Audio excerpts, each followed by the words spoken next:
I've been thinking about my dad a lot lately. The whole last year, really. He passed away last January. Cancer. My dad and I both shared an interest in woodworking, fixing things, and putzing around in the garage. Whenever I'm woodworking or making something, it reminds me of my dad. Objects trigger memories.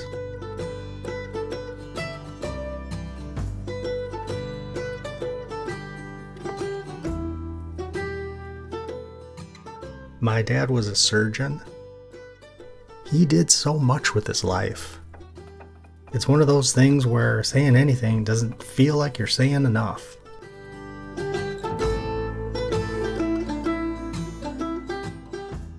And the project that I'm working on today is this bolo knife from the Philippines that was my dad's. It's at least 50 years old. It's certainly seen better days. One of the things my dad liked to do is cover his tools in grip tape, which kind of makes sense as a surgeon. You want to have good grip on things. But the tape hadn't aged well and left a sticky mess over the handle that had already been cracked and repaired a few times.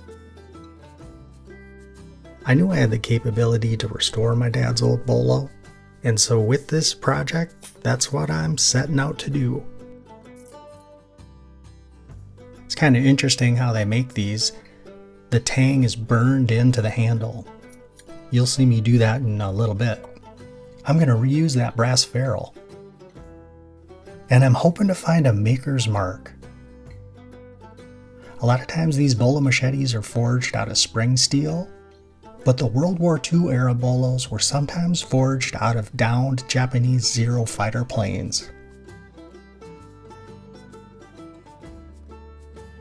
One big improvement that I made was with the sheath. So I thermoformed a new sheath out of this Kydex in OD green.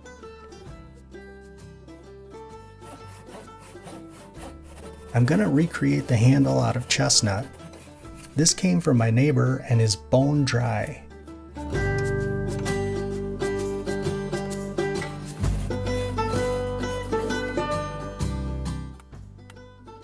I'm just going to cleave away material until I get to the strongest, most stable part of this branch. And I'll make a tracing from the original handle because it feels really perfect for the size and weight of this bolo. And then I'll use this hand-forged draw knife to make the rough shape.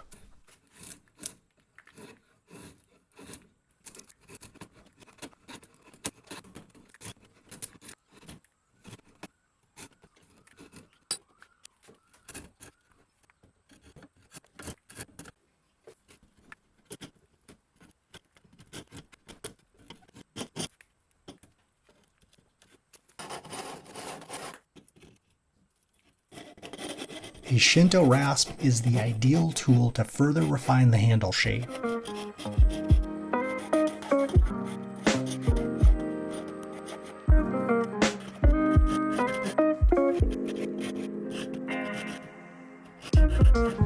I'll move on to my bushcraft knife to make further adjustments.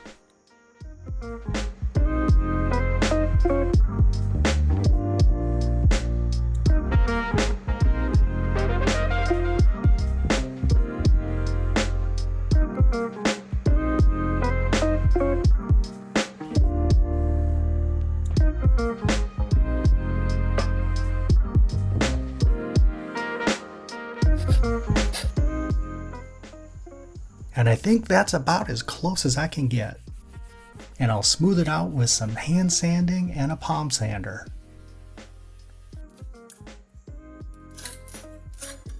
I'm reusing the brass ferrule and I'm going to use a small Japanese file to take off some of the rough spots. And a red Scotch-Brite pad will bring back some of the original luster. Just tapping it on here. And drilling a pilot hole now so I can burn in the tang. I'm going to heat up the tang with the MAP gas torch, being careful not to overheat the blade as that could lose its temper. I've got to be careful not to impale myself. I've also got a quadruple layer of cardboard over the point of the blade. This is a very dangerous operation. I'm going to be careful not to put an over amount of pressure on the point of the blade. Now with the tang heated up,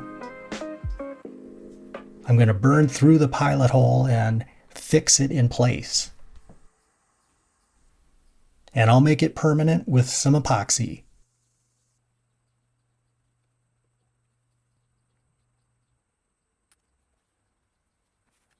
And squeezing with these clamps to set it permanently down into the handle. That's not going anywhere. Now on to cleaning up the blade.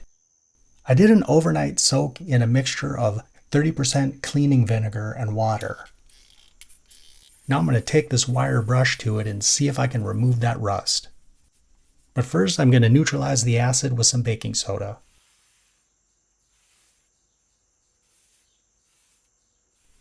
And now I'm going to take a wire brush to the blade and remove all that gunk.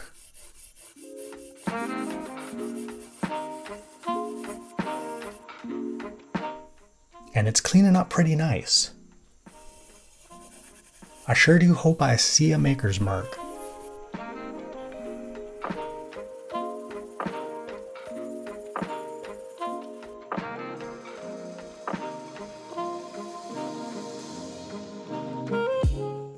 Unfortunately, I'm not seeing a maker's mark.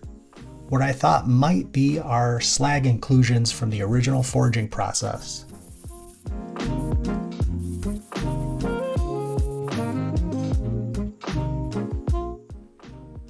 Now let's begin the process of coating the handle. I'll do multiple layers of boiled linseed oil.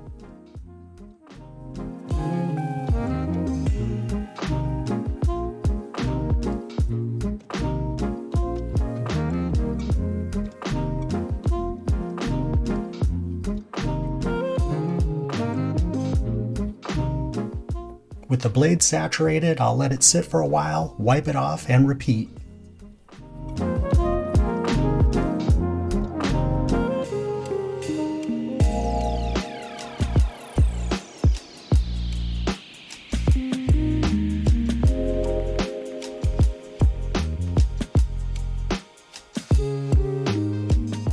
I've thermoformed a Kydex sheet and added a belt loop. I'll continue the process of adding additional layers of boiled linseed oil. 3 coats ought to do it. As for the blade, I'm going to take the additional step of adding a chemical blackener. This will add some of the original patina back to the blade. I'll neutralize the chemical process with water and add a light oil for rust protection.